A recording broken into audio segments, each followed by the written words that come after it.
Nevada Senator Catherine Cortez Masto was endorsed by over a dozen of her Republican challenger Adam Laxalt's family members. He's the former Attorney General of Nevada. Now let's bring in Erin Perrine. She's a campaign communications veteran for presidential, House, and Senate races. She currently serves as Vice President for Public Affairs and Communications at TAG Strategies. Good morning, Erin. Thank you for joining us. I'm excited to speak to you. Good morning. Thanks for having me. Put us in the room. You are running a campaign, and your candidate's family comes out and says, don't vote for my brother, my mother, my sister, whatever the case may be. What is your reaction in the room, and what is your reaction as far as strategy going forward?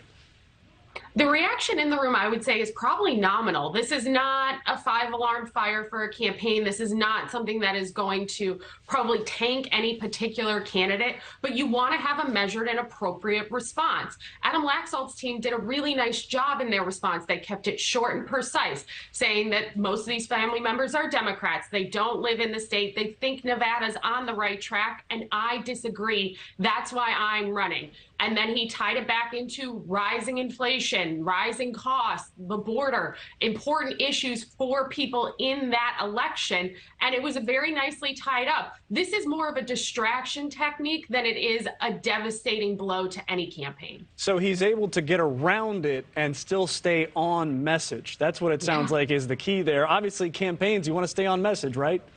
That's absolutely correct. You acknowledge the issue and you go back to your strongest place. You see candidates do this all the time in different interviews in different settings. A great example, Governor Youngkin was asked about green climate change or green climate measures and whether or not we should be going more towards solar in a Sunday show interview he did recently. And his response was, I've always been for all of the above approach to energy. And then he started talking about nuclear energy and the work that Virginia could do for that. Again, something that might have been a deficit or a hard answer for some candidates. You acknowledge, you move, and you go to your stronger place. You pivot to where you think you're going to be able to give your strongest response. You see it with the family, you see it with energy. It's a great way to handle these kind of issues. All right, but folks like you and I are really into this. We're parsing it. We're reading the news every day. I mean, I am telling people the news every day. What about the average voter who this might be the thing that they see? And they might look at that specifically with Representative Gosar's family and say, oh my gosh, 6 of his siblings don't want to vote for him. They're going to vote for his opponent. Who knows him better than them? I can't vote for this guy if they can't. I would be pretty surprised if you could find more than a handful of voters that were swayed, that thought, I'm going to vote for Paul Gosar, but now that 6 of his 9 siblings have come out against him, I'm going to change my mind. I just don't think that's the reality. That's not what voters really care about. When you pull them and you ask them, what are you most concerned about?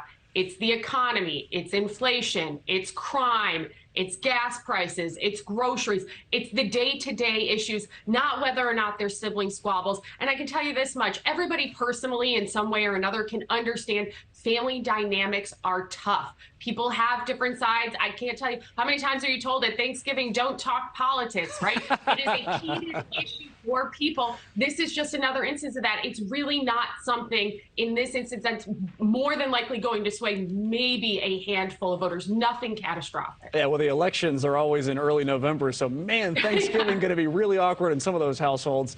I want to get back to Herschel Walker, though. His adult son, Christian Walker, just came out, called him every name in the book, and said he's a terrible man. He's a very outspoken, and he's criticized his father's campaign and said the whole family said don't run. So I know we've covered that, but the rift between Christian and his father was not a new thing. So I am kind of wondering, in the case of Laxalt, in the case of Gosar, in the case of Walker, do you think that the campaigns have to be aware that something like this might be coming? And it's like you said, they're able to pivot so well, probably because they saw this coming, right?